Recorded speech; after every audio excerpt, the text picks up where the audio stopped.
Welcome aboard the International Express to Book Central. Grab a seat, settle in, and let's get medieval.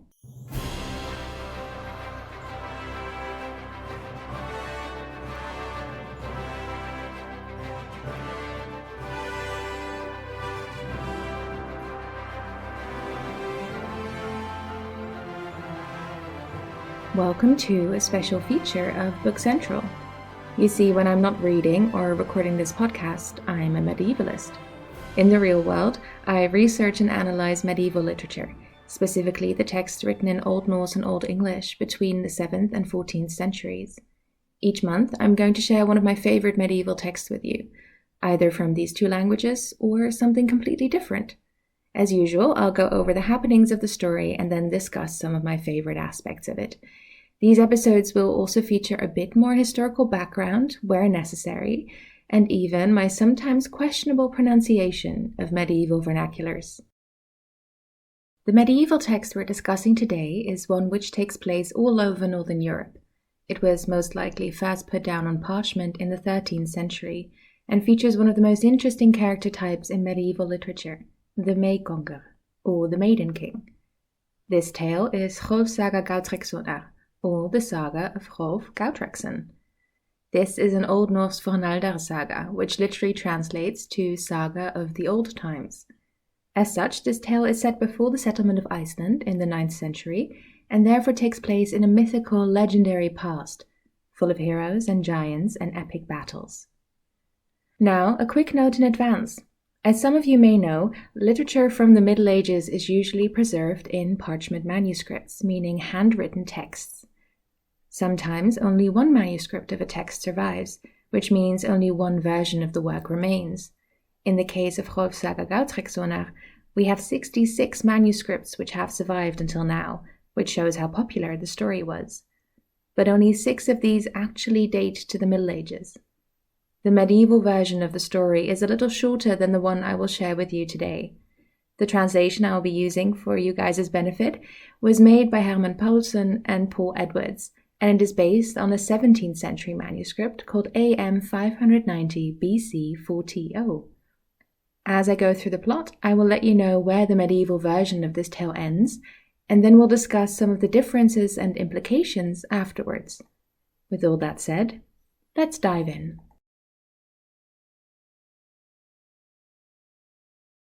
First, I'm going to give you a taste of the Old Norse, which you can also find online at snerpa.is if you're interested. I tend to follow a modern Icelandic pronunciation for the Old Norse.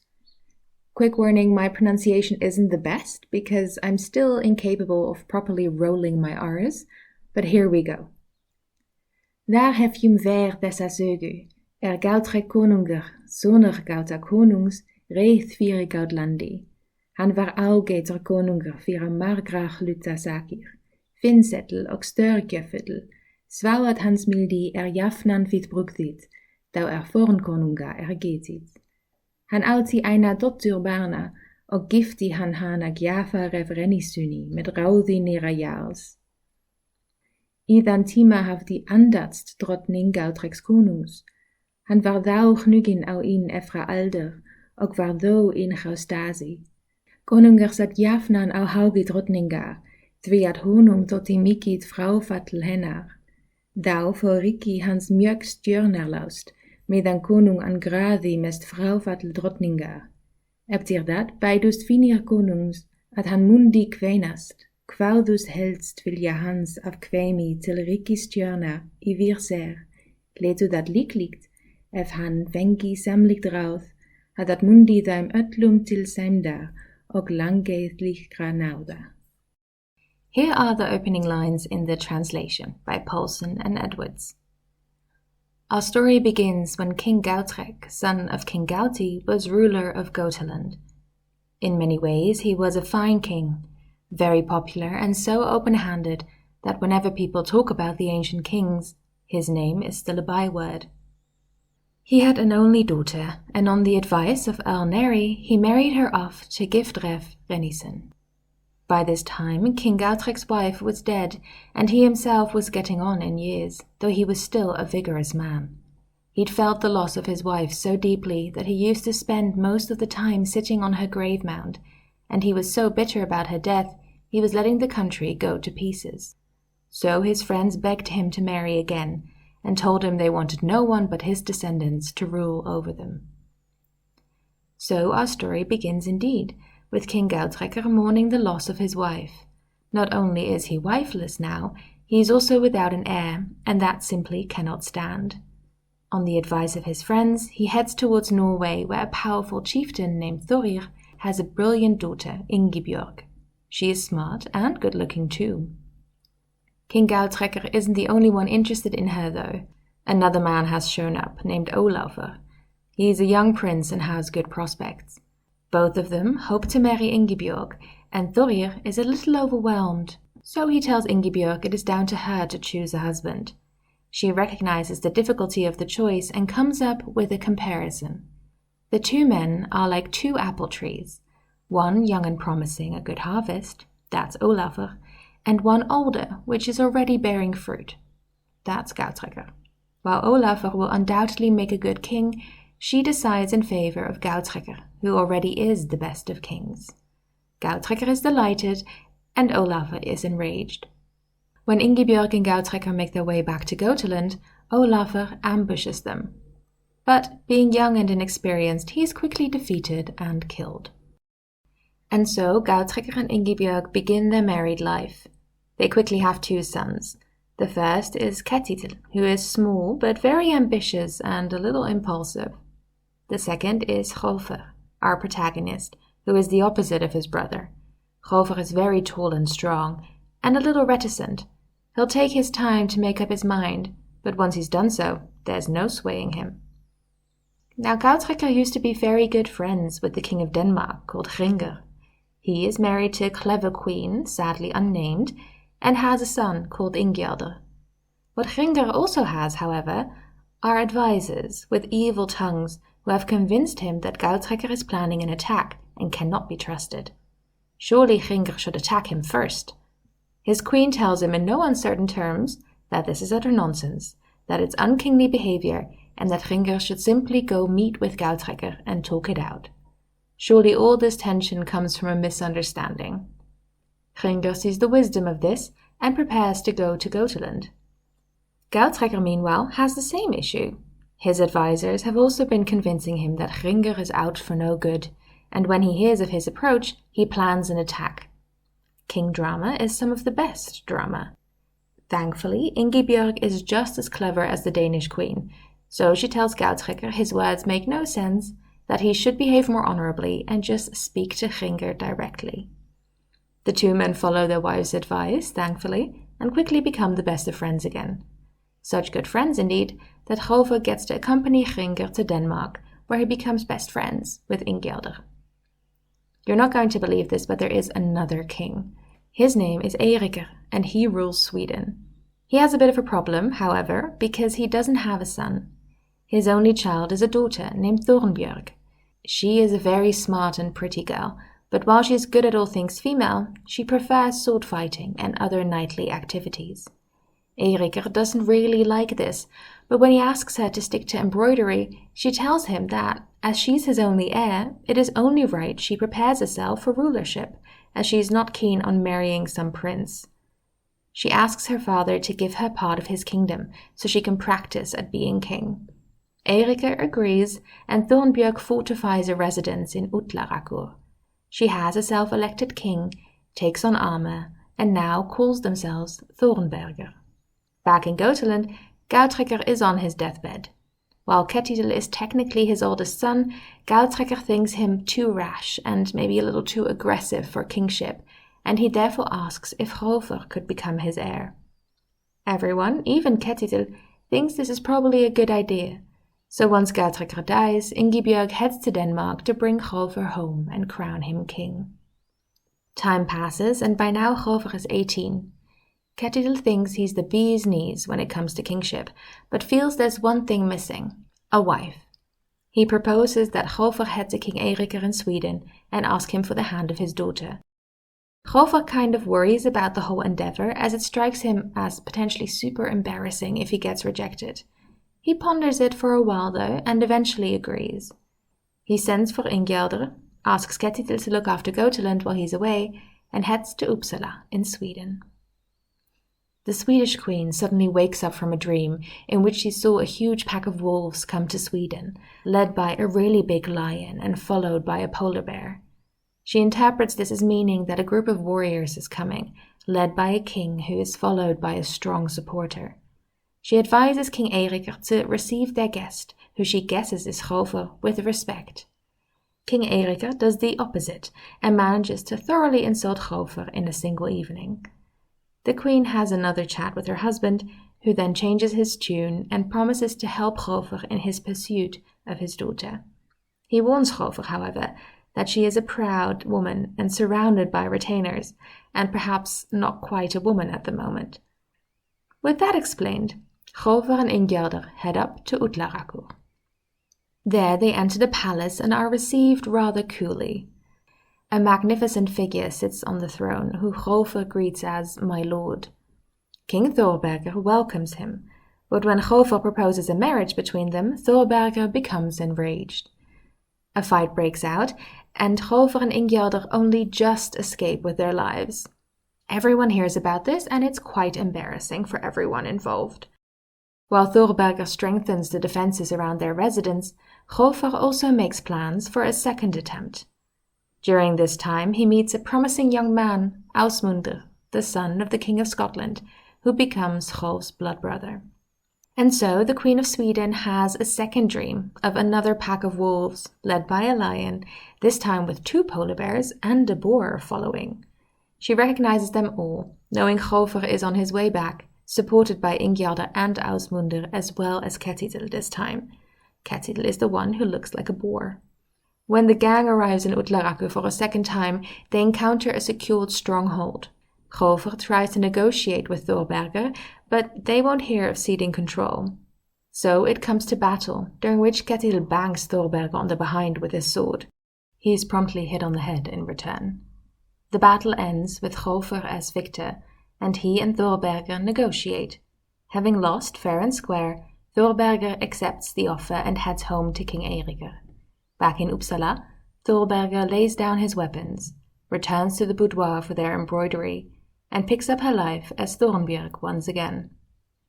Clover and Thornbjörg are wed and become very fond of each other over time.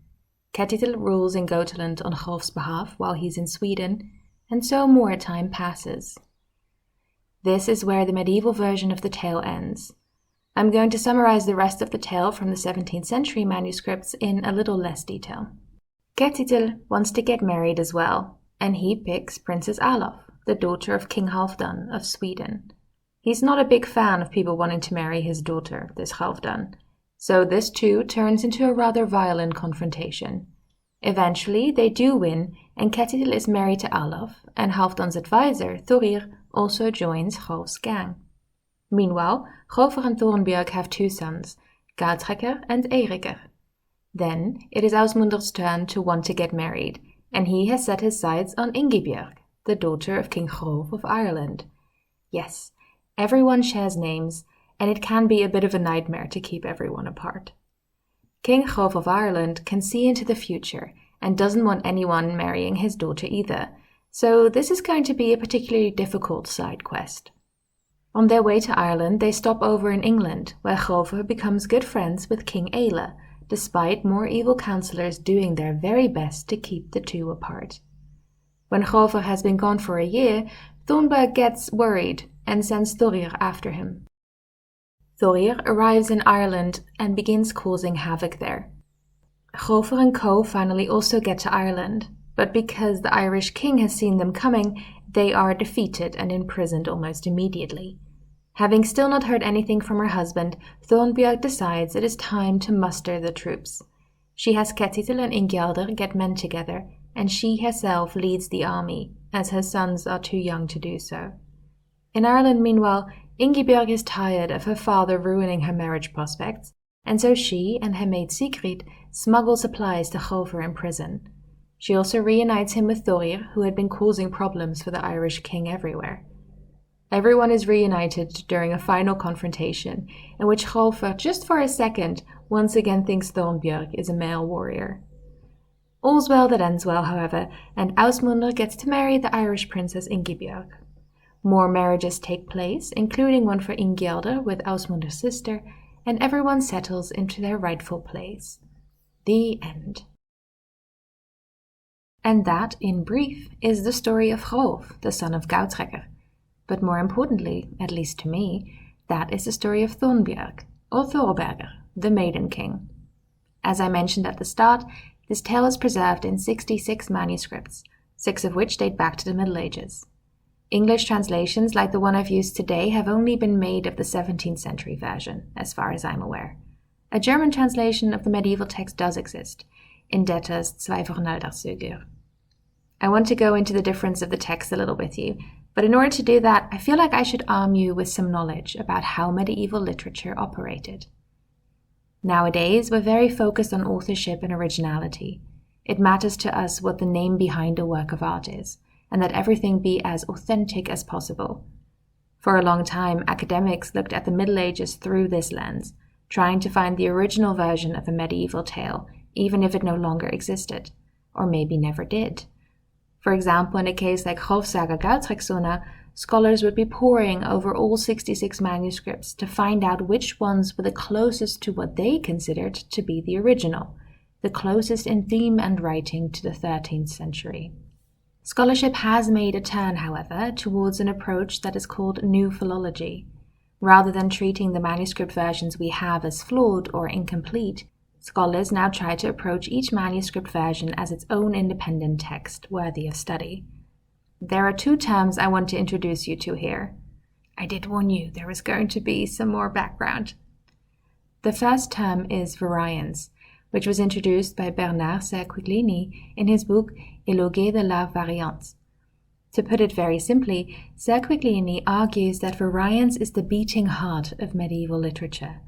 The search for an original is wrong, because medieval literature thrived on creating different versions of a tale, each adapted to its own particular environment and particular audience.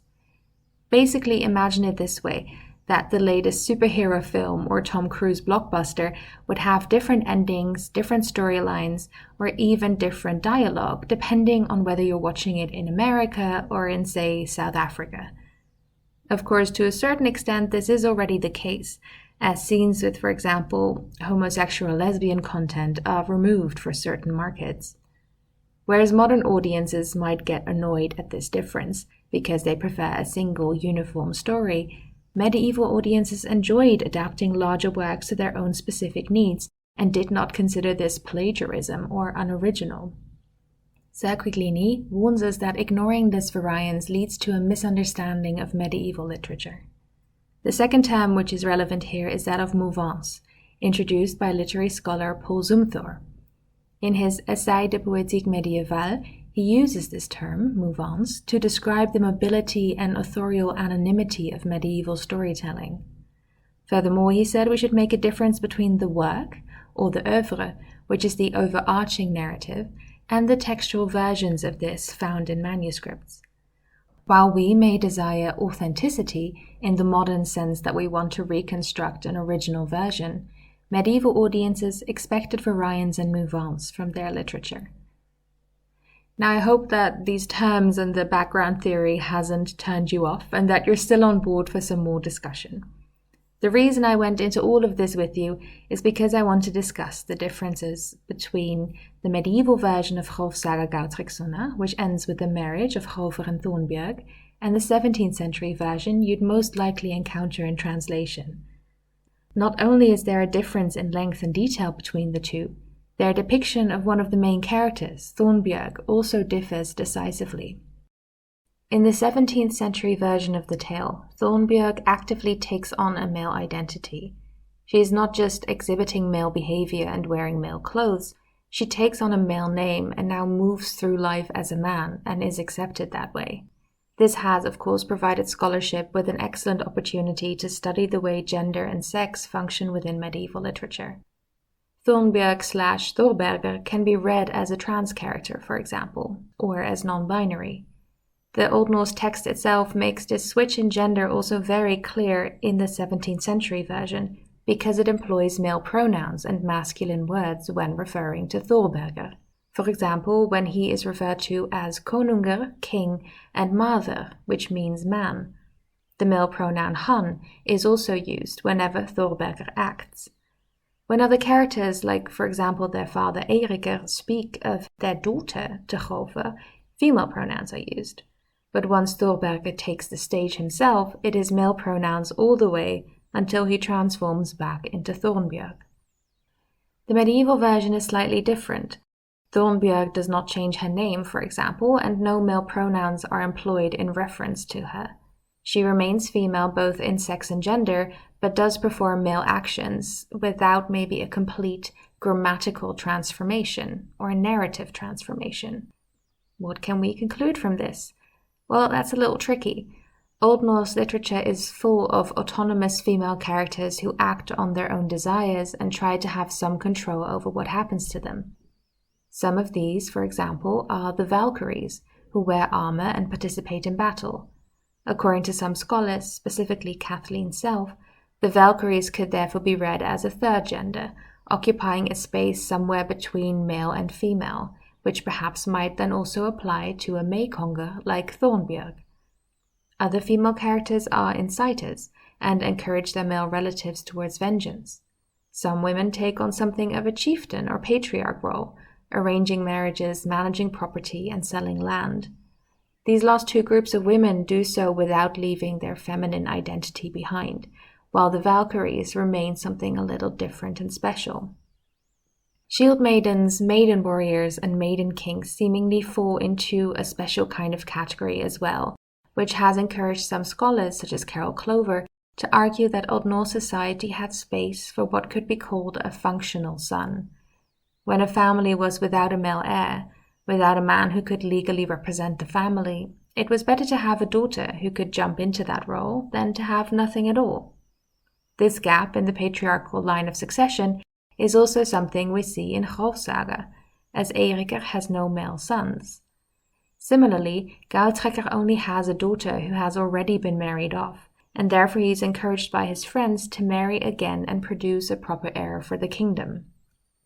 Thornbjörg's desire to take on the male role is presented as her own personal desire, but it was also something society might have required of someone in her position.